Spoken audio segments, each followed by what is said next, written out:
देंगे तो फिर आप लोग विशेषाधिकार की बात करते हैं। पूर्णिमा जी, दो बातें यहां पे रखी गई। पहला बात मंदबुद्धि की, दूसरी बात बेचने की और ग्रिप एंड चोक की भी बात की गई।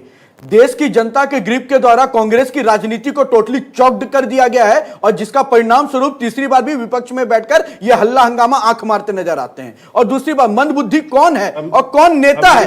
वाली बात मत अरे भाई साहब, आपके बीच में नहीं बोला ना, इतना पेशेंस लाइए ना। एजेंट या दलाल मंदबुद्धि वाला और असंस्कारी हिंसा काहे को ला रहे हो भाई साहब? आपके बीच में बोला था क्या? झूठ परोस के कर गए, कुछ भी बोल गए, क्या सोचते हो? गांधी परिवार है क्या भारत 24? गांधी परिवार है क्या भारत 24? बोलेगा गांधी परिवार नहीं है भारत 24, याद रखिएगा। दूसरा बात में अमेरिकन एजेंट भी नहीं है। अरे भाई साहब, कौन एजेंट है उस पे नहीं आते ना अभी। अमेरिकन एजेंट भी नहीं है, चलते हैं जो इंसान खोखला होता है वही बीच में अमेरिका की दलाली नहीं करते। दलाली किसने किया है? कांग्रेस परिवार की तरह दलाल इस देश का कोई नहीं है। सबसे बड़ा दलाल जिसने महिलाओं की सुरक्षा से दलाली की हो, जिसने सेना की वीरता से दलाली की हो, जिसने युवाओं की भविष्य से दलाली की हो, इससे बढ़कर दलाल कोई नहीं है। की दलाली करने वाले भारतीय जनता पार्टी के प्रवक्ता हैं तो आप भी दलाल हैं। कांग्रेस से बड़ा दलाल कोई नहीं है। पार्टी के लोग, मैं उस डिबेट में नहीं जाना चाहता था। चाइना के एजेंट, ये भारतीय जनता पार्टी के लोग करेंगे। बोलिए नीरज जी, अगर 2 मिनट भी आपके पास पेशेंस नहीं है तो राजनीति छोड़ दीजिए, क्योंकि लंबा विपक्ष में रहना आपको अभी। मैं आपको स्पष्ट कर आप जैसे लोगों से मुझे तो राजनीति सीखने की जरूरत नहीं है। नीरज जी, अगर इधर उधर यही सब करना है तो बता दीजिए, आप लोगों को छोड़ देते हैं, बाकी चर्चा को, बाकी सबको भी थैंक यू कह देते हैं। नीरज जी, अब ये मैं आपको इसके बाद नहीं बोलूंगी, बार बार बीच में इंटरफेयर मत करिए, अपने समय में बोलिएगा और अगर कुछ कहना है तो मुझे हेड्स अप दे दीजिएगा, मैं आपके पास आ जाऊंगी। Thank you, thank you. बोलिए सर, आप नहीं बताएंगे ना सर? नीरज जी, आप नहीं बताएंगे किसको क्या बोलना है? सुनिए, पॉइंट ऑफ ऑर्डर मैं भी रेज करूंगा। अगर वो बिना तथ्य की बात बोलेंगे, आपके माइक को डाउन करना पड़ेगा, फिर आप लोग विक्टिम कार्ड खेलिएगा, नहीं होगा पूर्णिमा, फिर आप लोग विक्टिम कार्ड खेलिएगा। तो शांत हो जाइए, शांत हो जाइए। राहुल गांधी के बोलिए ऋषभ, यही सुनने के लिए लोग आते हैं। मर्यादा ये लोग गिराने पे मजबूर कर दे रहे हैं लोगों को। जब मैं आपके बीच में नहीं बोला, क्या तथ्यहीन है? जनता ने ग्रिप पकड़ के राजनीति चौक्ड नहीं की आपकी, 3 बार विपक्ष में नहीं बैठाया आपको, यह तथ्यहीन है। मतलब आपके अनुसार 99 240 से बड़ा होता है। अरे कहां से गणित सीख के आते हो? पाकिस्तान से 99 243 से बड़ा होता है, 240 कहां से सीखते हो भाई? ये जनता के द्वारा आपकी राजनीति को समाप्ति करते हैं। मैं मुद्दे पे आता हूं। आप बोलिए, क्योंकि ये चर्चा नहीं होने देंगे। नहीं तो बोलिए। मैं आपको स्पष्ट बता रहा हूं पूर्णिमा जी, आदरणीय हरदीप सिंह पुरी जी ने कड़े शब्दों में कहा कि राहुल गांधी जी जो कर रहे थे सदन में वो इम्बुश्ड था, मींस घात लगाकर केवल झूठा हमला करना। और मैं ये इसलिए कह रहा हूं कि 2008 में जब वो सेवा से हटे, उस समय केवल 3 बार IPI इंटरनेशनल पीस इंस्टीट्यूट, जो पहले इंटरनेशनल पीस एकेडमिक होता था, उसमें एक मुलाकात हुई और लिंक्डइन के जो आपके ऑनर हैं रेड हैफमोंड, अगर मैं गलत नहीं हूं तो, उनके द्वारा मेल पे यह कन्वर्सेशन था कि भारत अब टेक्नोलॉजी के आधुनिकीकरण में सशक्त हो रहा है। अब आइए भारत को आशावादी निगाहों से देखिए। इस कन्वर्सेशन को लेकर केवल उछल कूद रहे हैं। उन्होंने प्रेस कॉन्फ्रेंस करके स्पष्ट कहा, उन्होंने यहां तक कहा कि बिना पढ़े राहुल बाबा आएंगे तो ऐसे ही मूर्खता वाले नजर में वो दिखे जाएंगे। अरे कहां से लिया गया है नाम कोई डील का? बताइए। और प्रूफ मैं पूछता हूं भारत 24 पे, अगर प्रूफ दिखा देंगे। 300 मिलियन ईमेल आए थे अभी तक में, लेकिन वो पब्लिक डोमेन के हैं और उसमें से केवल 4 बार ऑफिशियल इंटरेक्शन, वो भी तब जब वो सेवानिवृत्त एज ए पब्लिक थे। और ये 2014 का स्टेटमेंट है और 2014 का मेल कोटेड है और 2015 में वो मंत्री बने। पता रहता है नहीं कुछ, आके चपर चपर बकर बकर। अरे भाई साहब पढ़िए, नीरज जी पढ़िए, तब समझ में आएगा कि क्या है। राहुल गांधी जो देश को गुमराह करना चाहते हैं, देश गुमराह नहीं होने वाला है। और किसान की बात कर रहे हैं ना, मैं बता देता हूं, बजट एलोकेशन देख लीजिए 2024 से 25 के बाद और अब 2026-27 में 25,000 ये बढ़ोतरी हुआ है। 1,24,000 अप्रोक्सीमेटली से 1,62,000 की ओर बढ़कर गया है। पढ़िए साहब। और जो आप ट्रेड एग्रीमेंट की बात कर रहे हैं ना, पीयूष गोयल जी ने हर जगह सार्वजनिक कहा है, लेकिन आप पढ़ते नहीं। अगर मैं गलत नहीं हूं संजय जी, आप तो रिसर्च करते हैं, मैं स्पष्ट बताता हूं, भारत का जो जीडीपी होता है 50% बाहर के एक्सपेंडिचर पे डिपेंड करता है साहब, और वो ट्रेड से डायरेक्ट रिलेटेड होता है। क्या बात करते हो? और क्या करो सदन में? ठीक है नीरज जी, जल्दी से जवाब दीजिएगा, फिर उसके बाद मुन्ना जी मैं आपके पास आती हूँ, राकेश जी, संजू जी, फिर आपके पास भी। नीरज जी जवाब जी। पूर्णिमा जी देखिए ना, हरदीप एप्स्टीन पुरी के बारे में जो बोल रहे हैं वो कितना बड़ा झूठ है।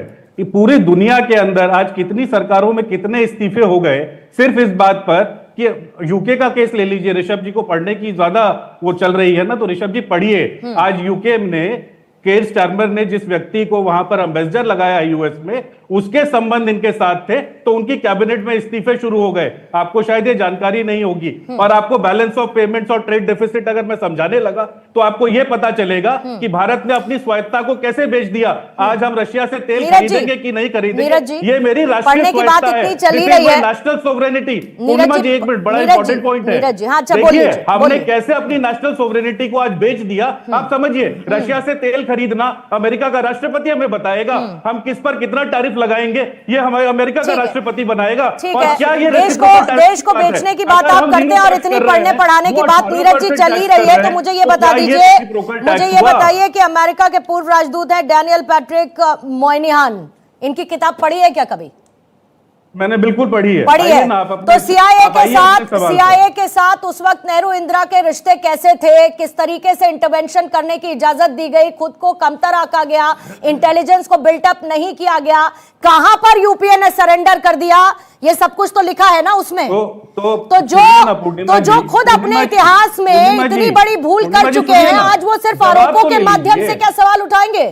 पूर्णिमा जी मैंने शुरुआत में कहा था कि आज अगर राहुल गांधी जी की बात पर कोई व्यक्ति बात करेगा, या तो वो एजेंट है या महामूर्ख है। आपने जिस व्यक्ति की किताब का रेफरेंस दिया उसकी हिस्ट्री में तो चले जाइए कि उसने ये किताब जिस दौर में लिखी तब वो क्या काम किया करते थे, किन लोगों के लिए कंसल्टेंसी किया करते थे। और इससे ज्यादा तो आप जाकर ये पढ़ लेते ना कि आज जो आरएसएस के लोग हैं वो किस तरीके से अपने देश को बेचने में लगे हुए हैं। आज की बात आप करेंगे नहीं, टेंटेड सोर्सेस को सदन में भी कोट कर देंगे, टीवी चैनल्स पर भी कोट कर देंगे। आप सच्चाई को बिल्कुल व्यापक तौर पर दिखाइए। किसी चीज को कोट नहीं करना चाहिए और राहुल गांधी अनपब्लिश्ड बातों को कोट करके संसद में हंगामा करेंगे, क्योंकि राहुल गांधी तो सबसे बड़े बुद्धिमान है फिर, है ना। बाकी सब एजेंट और मूर्ख हैं, महामूर्ख हैं, लेकिन राहुल गांधी सबसे इंटेलिजेंट व्यक्ति हैं। मैं ये मान लेती हूं कि राहुल गांधी सबसे बड़ा इंटेलिजेंट आदमी है, और जो कुछ भी उस वक्त लिखा गया ऋषभ जी, वो सब कुछ झूठ है, क्योंकि वो कोई बिका हुआ आदमी था जिसने सारी बातों का जिक्र किया। बोलिएगा। 10 सेकंड ले रहा हूं, बाकी पे आप चले जाइएगा। इनके अनुसार हर समय एक एजेंडा मैम सेट होता है। पहले वोट छोड़, गद्दी छोड़, बिहार में चिल्लाए, बिहार की जनता ने कहा तुम बिहार छोड़। उसका पहले क्या, चौकीदार छोड़, पूरे देश की जनता चौकीदार बनी। अब करें बेच बेच बेच। कांग्रेस के कार्यकर्ता ही नहीं बोलेंगे कुछ दिन बाद राहुल गांधी को कि राहुल गांधी कांग्रेस छोड़। अरे 95 इलेक्शन हारने वाला बुद्धिमान, बार बार के देश को जाके बाहर में कलंकित करने वाला बुद्धिमान, और जो इंसान आजीवन देश के लिए समर्पित रहा, चुनाव दर बदर ये जीतते गया, वो इनके अनुसार है मंदबुद्धि। भैया देश की जनता को पता है अबोध बालक कौन है और मंदबुद्धि कौन है। ठीक है मुन्ना साहब, आज तो सबूत मांगे जा रहे हैं, लेकिन इतिहास अपने आप में ऐसी बहुत सारी गवाही देता है जो इनको कोई मॉरल ग्राउंड नहीं देता इस तरीके की बात करने का।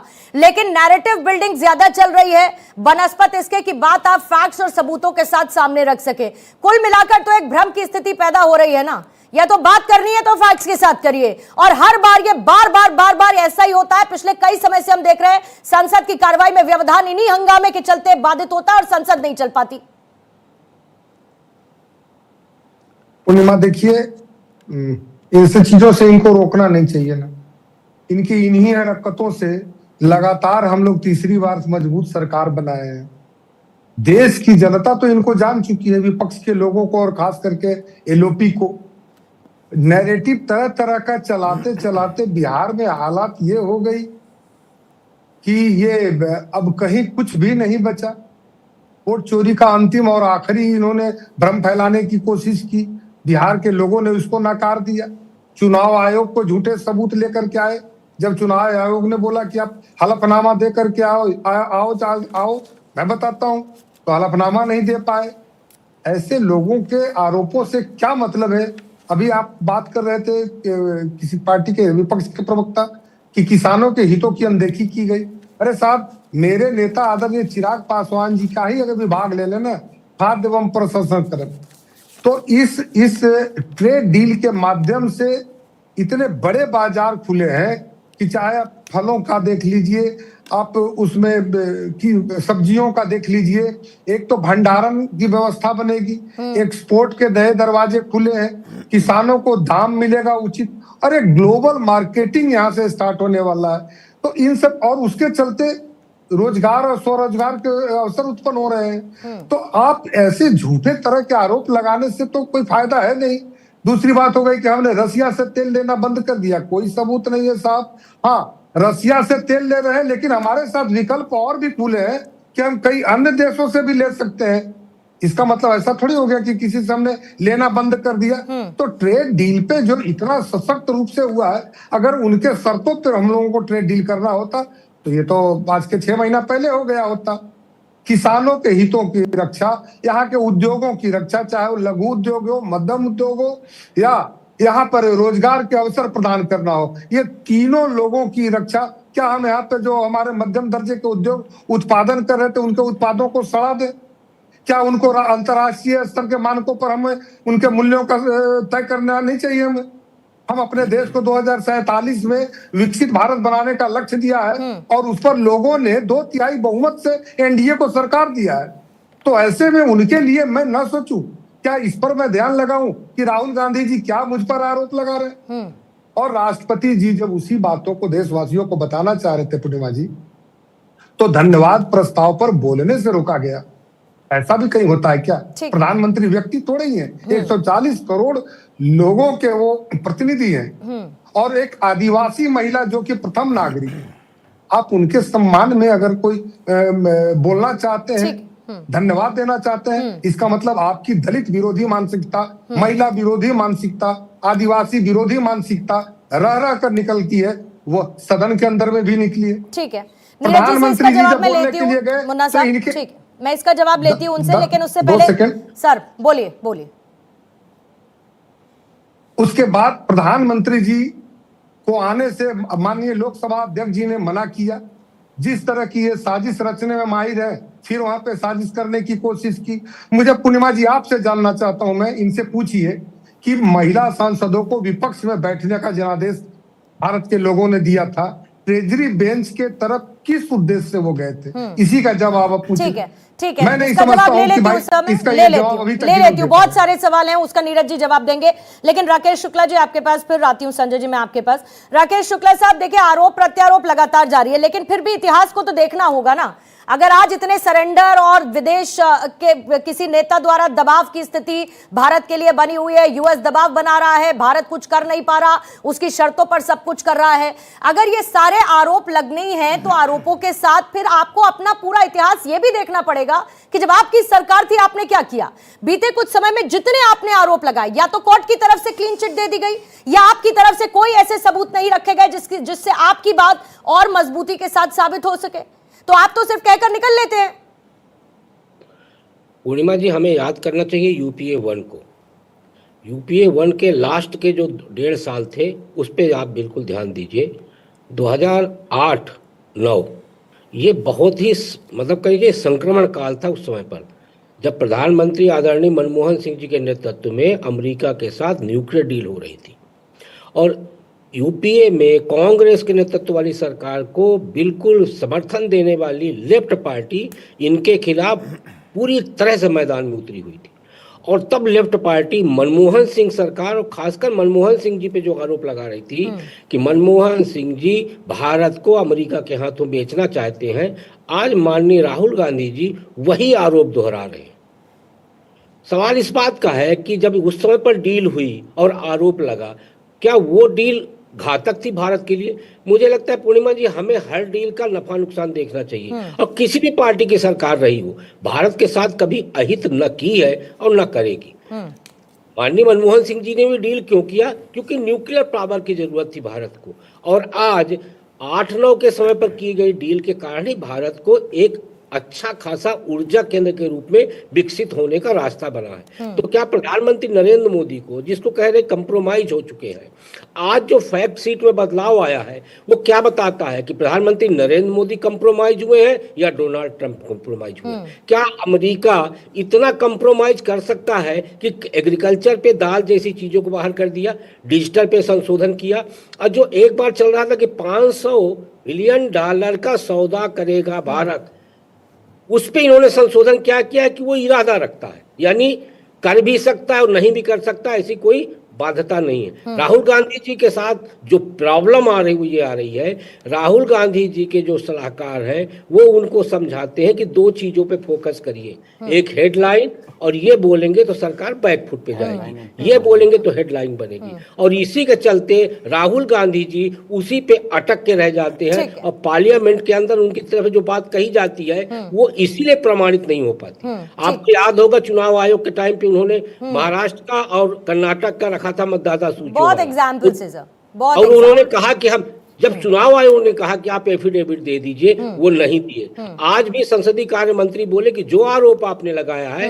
लिख के दस्तखत करके दे दीजिए, वो नहीं दिए। मेरा मानना ये है कि राहुल गांधी जी को कांग्रेस के लोग ही नुकसानदायक बन रहे हैं, राहुल गांधी जी के लिए और कोई नुकसानदायक नहीं बन रहा, इसीलिए वो कहते कुछ है और होता कुछ। ठीक है संजय राणा जी, इस पर सवाल क्यों ना पूछे जाए कि अगर इससे पहले यूपीए सरकार पर विदेशी खुफिया एजेंसीज के साथ सहयोग का दावा दिखता है तो आज तो विदेशी दखल का आरोप लगाते हैं, लेकिन फिर उसके बाद अपने इतिहास से भागते हैं। आज जब सरकार कहती है कि जो आप आरोप लगा रहे हैं उसके सबूत रख दीजिए, तो फिर आप उससे भागने लगते हैं, आप उस पर कोई सबूत, और ऐसे अनगिनत एग्जाम्पल हैं कि आप बात कहते हैं फिर उसके बाद निकल जाते हैं, फिर एक नैरेटिव बिल्डिंग होने लगती है। और भारतीय राजनीति में सीआईए का किस तरीके का हस्तक्षेप रहा है ये कोई बताने वाली बात तो है नहीं। आपने हमेशा खुद को अंतर रखा, आपने कभी ये नहीं कहा कि हम उस मजबूत स्थिति में हैं, और अगर समस्या की जड़ में जाएंगे तो जड़ तो फिर तब थी ना आज जिस पर आप बात करते हैं। पूर्णिमा जी गुड इवनिंग फैलो पहले देखिए, आपने स्टार्ट किया एजेंट से और कांग्रेस के प्रवक्ता नीरज भाई ने भी एजेंट का जिक्र किया। भाई एजेंट तो इनके मंत्रिमंडल काल में थे, इंदिरा गांधी के मंत्रिमंडल काल में एजेंट थे, किसके? केजीबी के। राजीव गांधी जी के मंत्रिमंडल में भी एजेंट थे, किसके थे? केजीबी के। और मैंने बोलना है केजीबी के बुक में लिखा हुआ। और नीरज भाई ने बहुत अच्छी बात बोली, राहुल गांधी के बारे में अगर कोई बात कर रहा हो मूर्ख है, बिल्कुल सही बोला। शून्य को मल्टीप्लाई अगर शून्य से करेंगे तो उसका इक्वल टू शून्य होता है, यानी राहुल गांधी के बारे में बात करना ही इक्वल टू शून्य है। अब मैं आता हूं स्टीम फाइल पे। अगर स्टीम फाइल पे चर्चा हो गई, करना चाहिए चर्चा, तो अमेठी के रेप कांड पे भी करना चाहिए चर्चा, तो 2004 में ड्रग्स में पकड़ा गया तो व्यक्ति उस पर भी चर्चा करनी चाहिए, उस पर भी जांच होनी चाहिए। देखिए जहां तक यूएस और इंडिया की ट्रेड की बात हो रही है, हमारा जो भाई एक्सपोर्ट $89 बिलियन का है और इंपोर्ट है $49 बिलियन का, जो $500 बिलियन का सुगुफा बनाया जा रहा है। कोई भी कॉन्ट्रैक्ट साइन होता है, लॉन्ग टर्म साइन होता है, over the period of time चलेगा। एग्रीकल्चर उसमें है नहीं, आप एग्रीकल्चर को जबरदस्ती घुमा रहे हो। किताब लेके घूमते हो, लाल रंग की किताब जिसको संविधान बोलते हैं, ये व्यक्ति को ये नहीं पता संविधान की किताब में कितने पन्ने हैं, और जिस किताब को लेके घूम रहे थे वो भी खाली पन्ने में थे। हर जगह से आप धराशायी हो जाते हो। अभी शुक्ला जी ने क्या बोला? हेडलाइन बनने के चाह में बॉटम लाइन हो जाती है। इनके साथ यही समस्या है। राहुल गांधी इस समय देश के लिए समस्या है, और सबसे बड़ी समस्या राहुल गांधी कांग्रेस पार्टी के लिए है, क्योंकि कांग्रेस पार्टी का पतन अगर हो रहा है या पतन की तरफ जा रही है तो उसका सबसे बड़ा कारण राहुल गांधी खुद है। ये बताइए, चौकीदार चोर जाके सरेंडर कहां पे कर दिया? कोर्ट में। गलती हो गई, माई बाप माफ कर देना। राफेल गड़बड़, माँ बाप जाके कोर्ट में चरण स्पर्श, माई बाप माफ कर देना। उसके बाद क्या बोले थे? फलाने जगह युवा जाते, माफी। मोदी वाली माफी। अरे भैया कितना माफी मांगोगे? माफी वीर तो आपके पूरे पूर्वज रहे हैं, किसने नहीं मांगा? चाइना के सरेंडर हो गए थे आपके नाना जी, यूएन के सामने सरेंडर कश्मीर को लेकर पहुंच गए थे आपके पूर्वज। तो भैया सरेंडर की